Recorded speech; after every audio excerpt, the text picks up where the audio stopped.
There were several transfer visitors on campus this past weekend. Who stood out? When are they making decisions? That and a whole lot more here on your Monday, Locked On Vols. You are Locked On Vols, your daily podcast on the Tennessee Volunteers. Part of the Locked On Podcast Network, your team every day.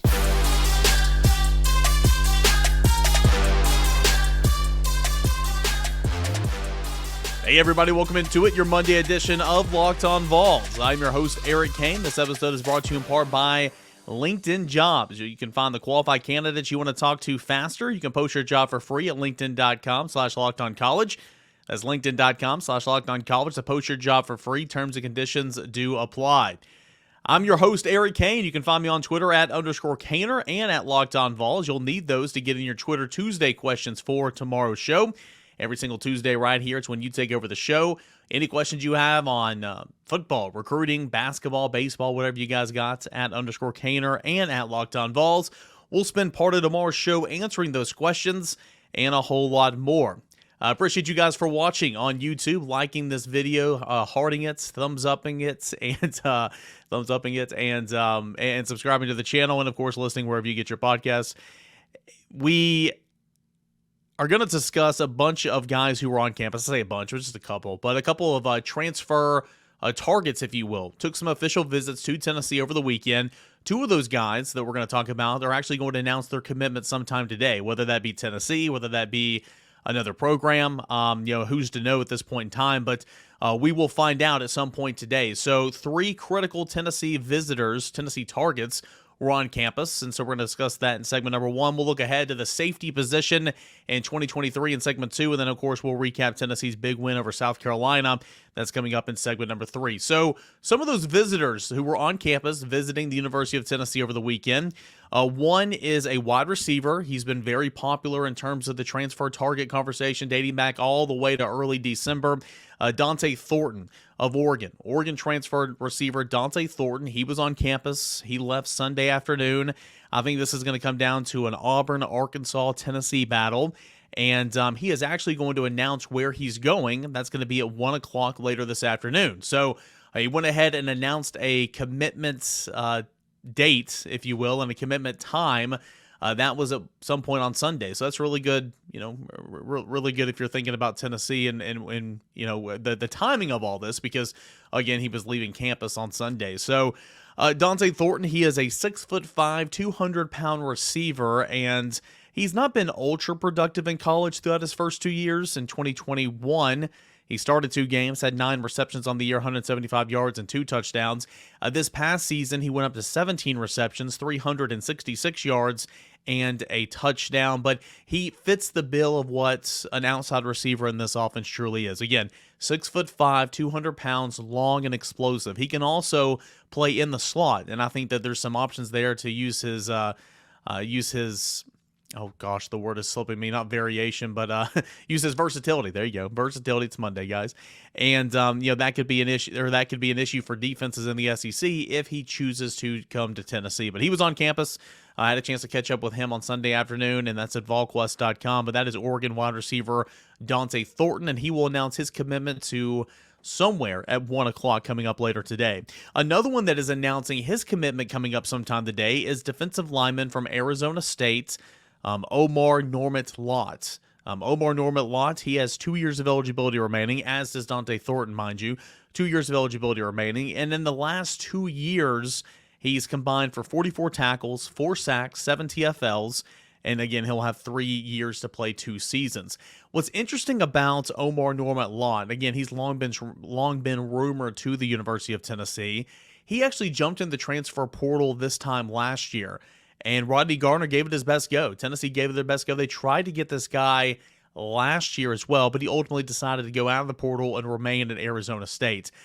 He jumped back in. Of course, Tennessee got back involved again, and he was on campus this past week and had a chance to talk with him on Sunday afternoon as well, and he thinks the world of Rodney Garner. He likes Josh Heupel a lot. I think he likes what Tennessee is building here. So he is going to announce his commitment at some point today. We think about 4 o'clock Eastern time, and really, I mean, Tennessee's been the name linked to him for a long time. To be completely honest with you, I'm not too sure what other programs are in the mix here. And it's a little bit different than high school recruiting. These guys that are transfers, they've been through the recruiting process. A lot of times, of course, the timeline is accelerated because they got to find a school and get in for spring classes.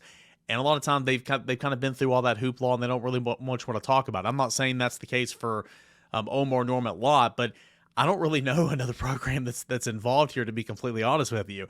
I like Tennessee's chances. He's going to announce sometime today. We think at about 4 o'clock. So those are two that I would say Tennessee's in really good shape with. Set to make their announcements today at 1 o'clock and then at 4 o'clock. And both those guys were on campus for visits this past weekend. Another guy that was also on campus at the very beginning of the weekend is Miami offensive tackle transfer John Campbell. I think this is between Tennessee and Florida. He was on campus for a little bit. I think he left sometime on Friday, and then he was at Florida the rest of the weekend. So I do think it's coming down between Tennessee and Florida. The Vols will have to survive that Florida visit, and of course we'll find out in the next couple of days or so, because I think he is nearing a decision. Not sure when that's going to be. Not sure when that's going to happen. But nonetheless, John Campbell was on campus as well in the last few days, and Tennessee very much wants another offensive tackle to add to their room, because they've got a lot of guards. They don't have an awful lot of offensive tackles. And Alex Keurig, or Andre Keurig, the guy from Texas that transferred into Tennessee, he's likely to play guard in this offense. So Tennessee very much needs another tackle, and they like John Campbell, had him on campus, and we'll see what ultimately happens with him. Don't know his announcement date just yet, but he was on campus as well. And one other guy that Tennessee tried to get on campus, but ultimately it did not happen, that was Maryland defensive line transfer Messiah Masili-Kite.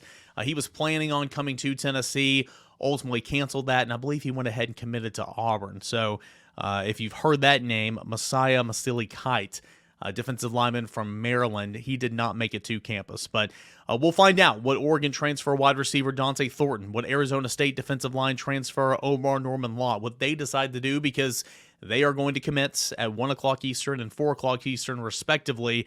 And, of course, Tennessee has taken a wide receiver each of the past 2 cycles with Josh Heupel in the transfer portal. You can never have enough defensive linemen. Omar Norman-Lott is an interior guy. He would play on the inside. He's about 6'1", 6'2", about 290 pounds. So he's more of an interior presence, more so than like a pass rusher on the outside, if you will. So, of course, Tennessee's brought in 4 players from the transfer portal already. Tight end McAllen Castles from UC Davis. Kicker Charles Campbell from Indiana. Those 2 guys are in their last year of eligibility. Offensive lineman Andre Keurig of Texas. He's got a couple years. And then linebacker Keenan Peely from BYU. He's also in his last year of eligibility. So there are some spots to fill. We'll see if Tennessee can add to that list today. Coming up with 2 transfer target announcements at 1 o'clock and 4 o'clock with Dante Thornton and Omar Norman-Lott. We'll see if Tennessee can get either one of those guys and more. But it was a busy weekend in terms of transfer portal targets for the University of Tennessee as they try to continue on and add to their roster. All right, coming up next, we'll break down what the safety position is going to look like in 2023. That's coming up next right here on Locked On Vols. A small business owner hiring a manager. Maybe that's you, and you know that success in 2023 all depends on the team members you surround yourself with. That's why you got to check out LinkedIn Jobs. With LinkedIn Jobs, you can hire qualified candidates more effectively by matching open roles with people who have those skills, values, and experiences to help you achieve your goals. LinkedIn Jobs helps you quickly qualify and attract candidates to your open jobs with targeting tools. They go beyond the resume data by using insights from your job post, company, and their 875 million member profile to put your post in front of the most qualified candidates available. Identify the most qualified candidates at LinkedIn Jobs, help you connect with them fast and for free. It makes it easy, that being LinkedIn Jobs, to screen and rate applicants based on your job qualifications, all on one platform. LinkedIn Jobs helps you find the most qualified candidates you want to talk to faster and for free. Post your job for free. That's at linkedin.com/lockedoncollege, linkedin.com/lockedoncollege to post your job for free. Terms and conditions do apply. Welcome back into your Monday edition of Locked On Vols. I am Eric Kane. You can always find me on Twitter at _Kaner. Don't forget, Twitter Tuesday coming up tomorrow. Any questions, comments, concerns you guys may have, let's hear them. We'll do it on tomorrow's Locked On Vols. All right, so let's continue on with our position look ahead. What does the Tennessee safety position look like in 2023. And I know this is kind of a hot topic for a lot of people listening because the safety play, for one reason or another, is just not probably not been good enough the last couple of years. You got two experienced safeties and Trayvon Flowers and Jalen McCullough who have started and played really each of the past 4 seasons. They know where they're supposed to be. They're leaders back there. There's a reason why they're back there and they're playing every single snap. And ultimately, Tennessee doesn't have confidence in players behind them to step up and play. For Tim Banks, that's been primarily the reason why these two guys have been out there playing. But Trayvon Flowers will not be back next year, so he is gone. Jalen McCullough will be back next year. But overall, Tennessee's got to take a step forward. And, there are some options. We'll get into that here in a moment with Wesley Walker, Danico Slaughter, Christian Charles potentially. But ultimately, Tennessee finished 13th in the conference against the pass, giving up 287 yards a game. And that stat that usually doesn't follow programs competing for trips to Atlanta or the college football playoffs. At one point in time, heading into the Vanderbilt game, actually, Tennessee's defense was 13th in the conference in defending the pass at giving up 302.2 yards per game, and Vanderbilt's secondary was giving up 302 yards, 0.4 yards per game. So it was kind of neck and neck, and then Tennessee, of course, pitched that shutout to end the regular season and brought that set down, considerably, about 15 yards.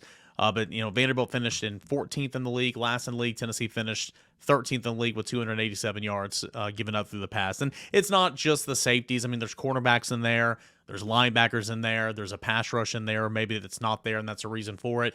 It's all tied together. But, when we're talking about some stats that mean a whole lot to safeties, that would be one of them. So, Tennessee is in a good spot where it brings back an awful lot. But it's going to bring back a guy that, again, like I said, started for the last, 4 years pretty much. McCullough jumped from a 49.3, which was very much a backup grade according to Pro Football Focus, on 996 snaps in 2021 to 70.3, which is a starter quality grade, barely, on 652 snaps this past season. So he did miss a couple of games, of course, for the off-the-field issue, but his snap count went considerably down, but his play, according to the Pro Football Focus, we do that here on the show, it went up considerably.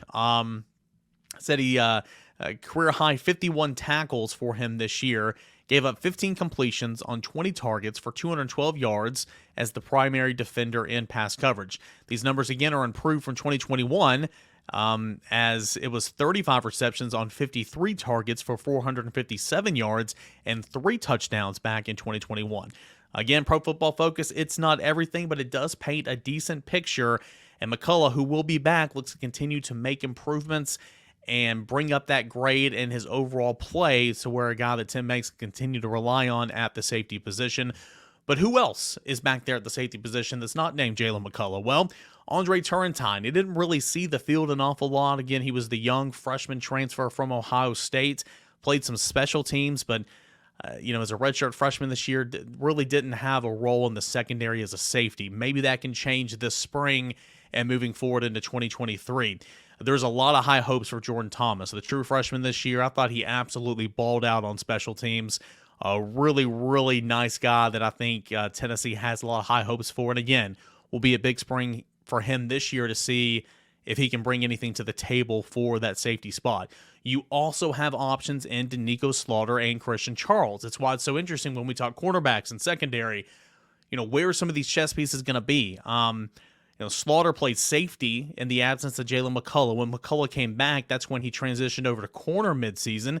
And I think Danico Slaughter, and I've said this time in and time out, I think he was one of Tennessee's better cornerbacks. I do. Was he perfect? No. Does he have a whole lot to learn? Absolutely. But I think he brings something that Tennessee just doesn't have out there on the perimeter.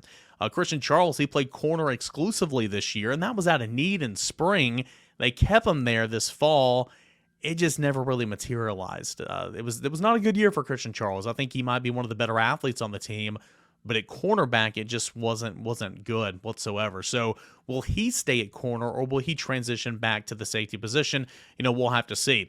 We'll include the star position in here as well, and that kind of brings up Wesley Walker. Wesley Walker made 2 starts at the safety position against Vanderbilt, and of course in the Orange Bowl against Clemson in place of Trayvon Flowers.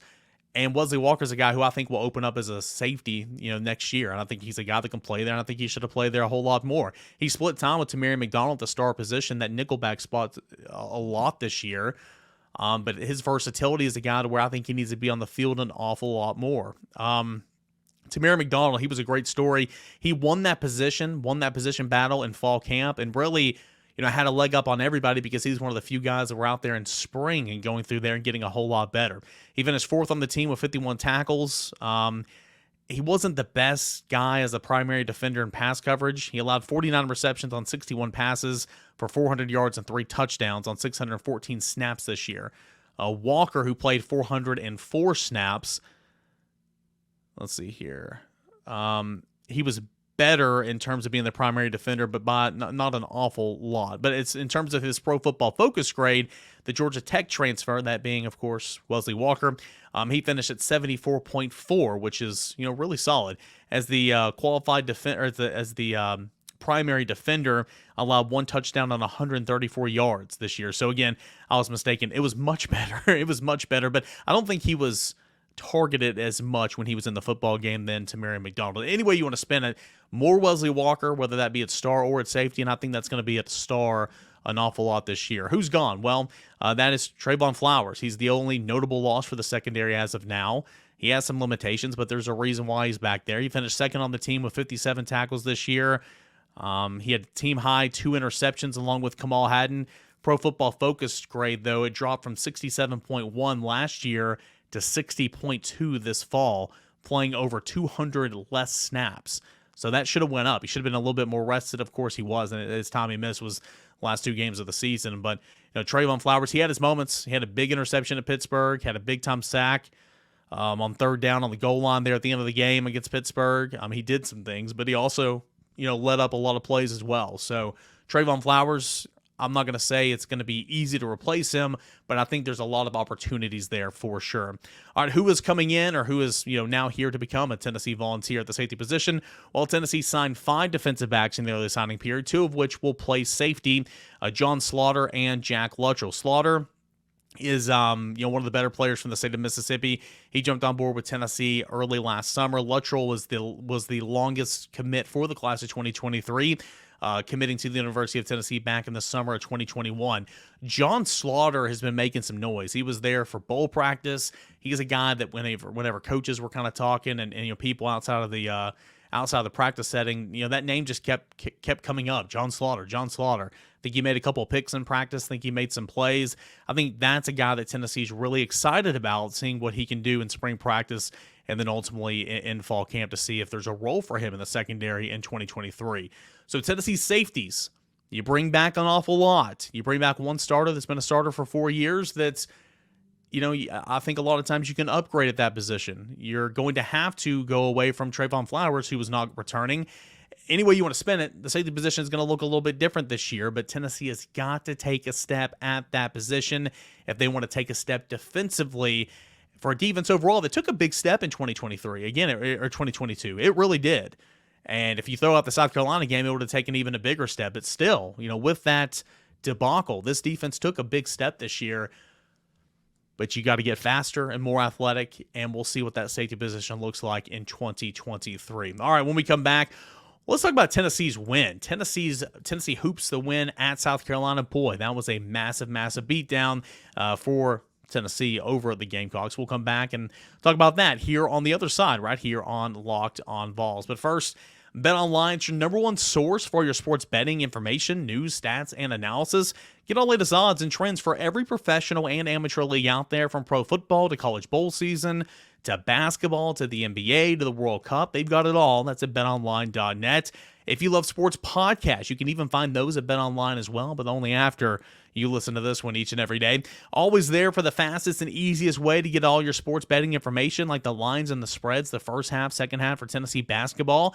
A lot of times you want to take the under. Well, maybe the way you're playing right now, maybe the way Tennessee's playing right now, you want to take the over because that offense is off and running. More on that in a moment. But Tennessee's defense, the best in the country, continues to eliminate or continues to halt teams from getting around the 50-point mark like they did on Saturday against South Carolina. Any way you want to find it, you can find all those props at betonline.net. You can head on over to the website or use your mobile device to learn more today. BetOnline, it is where the game starts.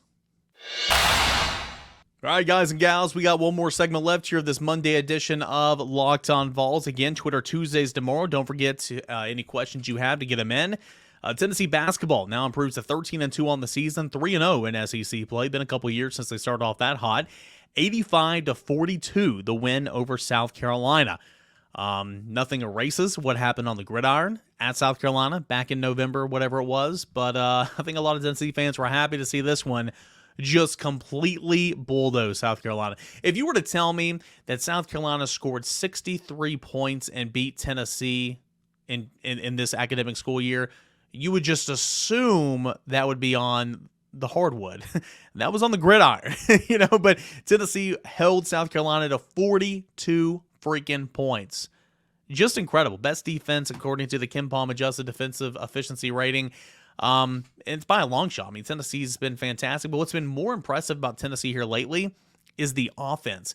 In a game against Mississippi State, Tennessee went off. In a game against South Carolina, Tennessee went off, jumping out to early leads. I think Tennessee led like 13-2 in the opening couple of minutes, but the Volunteers shot 60% from the field in half number one.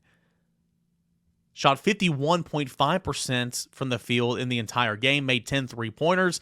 Tennessee was on fire. Defensively, held South Carolina to 25% on the game.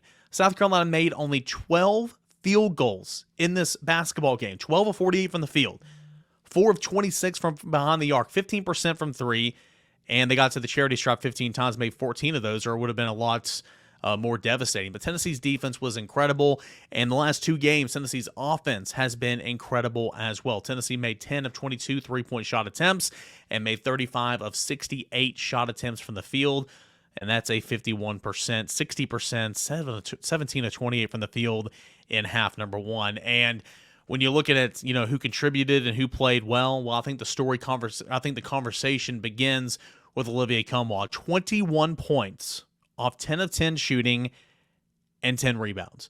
The last, I guess the last two games, Olivier Cumwa is 15 for 15, 31 points, and 11 rebounds. He only got one rebound, or maybe no rebounds. I can't remember. He was not on the boards against Mississippi State, but he was against South Carolina. I think he was challenged by Rick Barnes in film study throughout the week, and he came up through in a big way. This is the game at South Carolina where Olivier Cumwa got hurt and saw his season come to an end last year. I remember when he was on the Ball Club Confidential over at VolQuest.com a couple of weeks ago, he said, "Hey, I'm looking forward to going to South Carolina. For some reason in South Carolina, I don't play well or I get hurt or whatever. I'm looking forward to playing that game," and boy, did he show out. Again, 10 of 10 shooting. He has not missed a shot from the field since December the 28th. He is on some type of run offensively. 10 of 10 from the field, 21 points and 10 rebounds. Olivier Cumwa was fantastic. Other guys that stood out, you had a career-high 15 points from Jonas Adu, 6 of 9 shooting from the field. He had 3 rebounds as well. Jonas Adu looked really, really good. He had 12 points apiece for Santiago Vescovi, who was 5 of 9 from the field, 2 of 4 from three-point range, and 12 points from Josiah Jordan-James, who's coming off the bench, played another 17 minutes, 4 of 9 shooting from the field, 2 of 5 from beyond the three-point line. And right now, when you have Zakiya Ziegler, Jonas Adu, Jemiah Mashak, and Josiah Jordan-James coming off the bench, and Toby Awaka coming off the bench, I mean, that's a starting 5 right there if you think about it. Tennessee's been putting out there the last couple of weeks, especially with James's injury, Julian Phillips, Olivier Cumwa, Uros Plavsic, Tyreek Key, who had a better bounce back day a little bit. Only finished with 3 points, but at least he made a 3-pointer at one point in time. And then Santiago Vescovi, that's your starting 5. And then you're getting 19 points from Jonas Adu, 19 points from Zakiya Ziegler, 19 minutes apiece from Adu and Ziegler, 16 minutes from Jemiah Mashak, 17 minutes from Triple J, 11 minutes from Toby Awaka. I mean, that's depth. That is quality depth that you're going to need and you're going to rely on the longer this season goes. And Tennessee has that. Really, really good. That's awesome for Tennessee, if we're being completely honest. Tennessee can go 10 deep right now and not think anything of it. Julian Phillips, he continues to look a little bit better offensively. I think he had 11 points against Mississippi State in that midweek game last week. He had 8 points in this one, 3 of 4 shooting from the field. but nobody can touch what Olivier Comeau did. He was fantastic. 8 assists again from Zakai Ziegler. He had a double-double earlier in the week with 11 points and 10 assists against Mississippi State. He nearly had another double-double, finishing with 8 assists. Well, he was a little bit off there in the points. He was only scored 3 points, but had 8 assists. So Tennessee's looking really, really good in this one. And again, 13-2 on the season, 3-0 in SEC play. And now you look ahead, Tennessee will be at Vanderbilt for a midweek clash. That's coming up on Tuesday, 9 o'clock Eastern time. And then the big one, they're struggling right now. They got absolutely bulldozed last week or on Saturday against Alabama. But you got Kentucky at Thompson-Boling Arena. That is Saturday at noon Eastern. So a couple of big-time rivalry games this week for Tennessee basketball. On the road at Vanderbilt, that'll be on Tuesday, and then home against Kentucky. And Tennessee looking to jump out to a 5-0 record in SEC play. Tennessee basketball is looking good right now. Again, building depth, finding roles. Everybody's buying in. You've got a good post presence. I mean, you really do. You got Julian Phillips, Olivier Comeau, Uros Plavsic, Jonas Adu, and Toby Awaka. You've got 4 to 5 guys in the post that you feel really, really good about right now. Especially, those bruisers like Plavsic, Comeau, Awaka, and Adu. You feel really, really good about that group of 4 guys right there. If you can just get Tyreek going offensively instead of just kind of seeing the flash. You see the flash. That's what I said a moment ago. Like, there was a couple times in that game where you saw the flash. It just never stayed consistently. Santiago Vescovi, who was shooting a career worst to begin the season, he's been really, really well. He cooled off a smidge, but still shot really well. 5 of 9 from the field, 2 of 4 from 3. He's shooting much, much better. Ziegler, of course, is doing his thing off the bench. Jemiah Mashack is playing lockdown defense and seeing his minutes increase. I mean, Tennessee's playing really good basketball right now. So interested to see how this week goes against Vanderbilt and, of course, Saturday against Kentucky. That is going to do it for this edition of Locked On Vols, guys. Appreciate it. Thanks so much, as always, for joining us here on the show. We'll be back at it tomorrow, the rest of this week. And can't wait to bring any news regarding Tennessee football and answer all your questions tomorrow for the Mailbag Show. Thanks, as always, for making Locked On Vols your first listen. Check out Locked On Sports Today. Make that your second listen right behind Locked On Vols, your first listen each and every day. I'm Eric Kane. Find me on Twitter at _Kaner. Get in those Twitter Tuesday questions. Same time, same place. We'll do it again tomorrow. This is Locked On Vols.